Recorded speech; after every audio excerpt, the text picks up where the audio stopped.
At last there was not one step more, and she found herself in a glimmering cave. On a stone in the middle of it sat a figure with its back towards her, the figure of an old man bent double with age. From behind she could see his white beard spread out on the rocky floor in front of him. He did not move as she entered, so she passed round that she might stand before him and speak to him. The moment she looked in his face, she saw that he was a youth of marvelous beauty. He sat entranced with the delight of what he beheld in a mirror of something like silver, which lay on the floor at his feet, and which from behind she had taken for his white beard. He sat on, heedless of her presence, pale with the joy of his vision. She stood and watched him. At length, all trembling, she spoke, but her voice made no sound. Yet the youth lifted up his head. He showed no surprise, however, at seeing her, only smiled a welcome. "Are you the old man of the earth?" Tangle had said. And the youth answered, and Tangle heard him, though not with her ears. "I am. What can I do for you?" "Tell me the way to the country whence the shadows fall." "Ah, that I do not know. I only dream about it myself. I see its shadows sometimes in my mirror. The way to it I do not know, but I think the old man of the fire must know. He is much older than I am. He is the oldest man of all." "Where does he live?" "I will show you the way to his place. I never saw him myself." So saying, the young man rose, and then stood for a while gazing at Tangle. "I wish I could see that country too," he said, "but I must mind my work." He led her to the side of the cave, and told her to lay her ear against the wall. "What do you hear?" he asked. "I hear," answered Tangle, "the sound of a great water running inside the rock. That river runs down to the dwelling of the oldest man of all, the old man of the fire. I wish I could go to see him, but I must mind my work. That river is the only way to him." Then the old man of the earth stooped over the floor of the cave, raised a huge stone from it, and left it leaning. It disclosed a great hole that went plumb down. "That is the way," he said. "But there are no stairs." "You must throw yourself in. There is no other way." She turned and looked him full in the face, stood so for a whole minute, as she thought.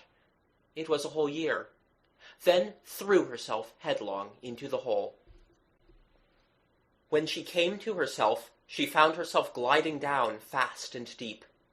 Her head was under water, but that did not signify, for when she thought about it, she could not remember that she had breathed once since her bath in the cave of the old man of the sea. When she lifted up her head, a sudden and fierce heat struck her, and she sank it again instantly, and went sweeping on. Gradually the stream grew shallower. At length she could hardly keep her head under. Then the water could carry her no farther.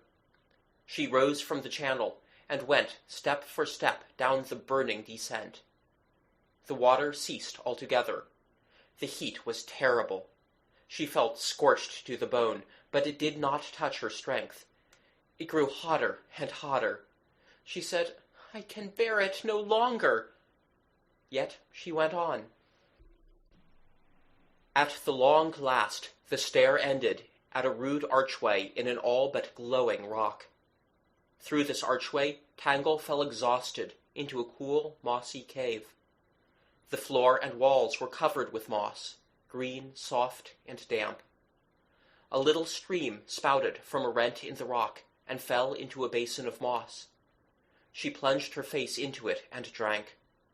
Then she lifted her head and looked around. Then she rose and looked again. She saw no one in the cave, but the moment she stood upright, she had a marvelous sense that she was in the secret of the earth and all its ways. Everything she had seen or learned from books, all that her grandmother had said or sung to her, all the talk of the beasts, birds, and fishes, all that had happened to her on her journey with Mossy, and since then in the heart of the earth with the old man and the older man. All was plain. She understood it all, and saw that everything meant the same thing, though she could not have put it into words again. The next moment she descried, in a corner of the cave, a little naked child sitting on the moss. He was playing with balls of various colors and sizes, which he disposed in strange figures upon the floor beside him. And now Tangle felt that there was something in her knowledge which was not in her understanding, for she knew there must be an infinite meaning in the change and sequence and individual forms of the figures into which the child arranged the balls, as well as in the varied harmonies of their colors. But what it all meant she could not tell. He went on busily, tirelessly playing his solitary game, without looking up, or seeming to know that there was a stranger in his deep withdrawn cell. Diligently as a lace-maker shifts her bobbins, he shifted and arranged his balls.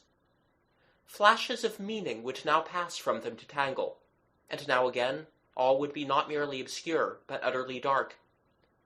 She stood looking for a long time, for there was fascination in the sight, and the longer she looked, the more an indescribable, vague intelligence went on rousing itself in her mind.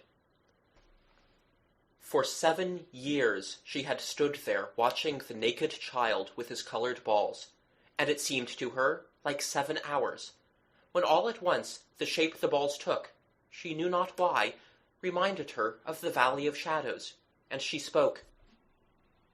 "Where is the old man of the fire?" she said.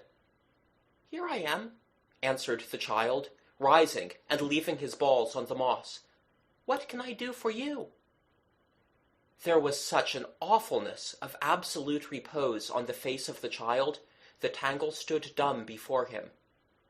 He had no smile, but the love in his large grey eyes was deep as the centre. And with the repose there lay on his face a shimmer as of moonlight, which seemed as if any moment it might break into such a ravishing smile as would cause the beholder to weep himself to death.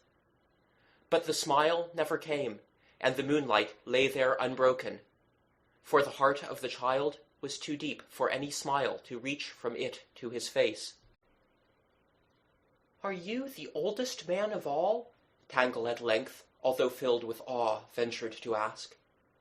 "Yes, I am. I am very, very old. I am able to help you, I know. I can help everybody." And the child drew near and looked up in her face, so that she burst into tears. "Can you tell me the way to the country the shadows fall from?" she sobbed. "Yes, I know the way quite well. I go there myself sometimes. But you could not go my way. You are not old enough. I will show you how you can go." "Do not send me out into the great heat again," prayed Tangle. "I will not," answered the child. And he reached up and put his little cool hand on her heart. "Now," he said, "you can go. The fire will not burn you. Come." He led her from the cave, and following him through another archway, she found herself in a vast desert of sand and rock. The sky of it was of rock, lowering over them like solid thunderclouds, and the whole place was so hot that she saw in bright rivulets the yellow gold and white silver and red copper trickling molten from the rocks. But the heat never came near her. When they had gone some distance, the child turned up a great stone, and took something like an egg from under it. He next drew a long curved line in the sand with his finger, and laid the egg in it. He then spoke something Tangle could not understand. The egg broke, a small snake came out, and lying in the line in the sand, grew and grew till he filled it.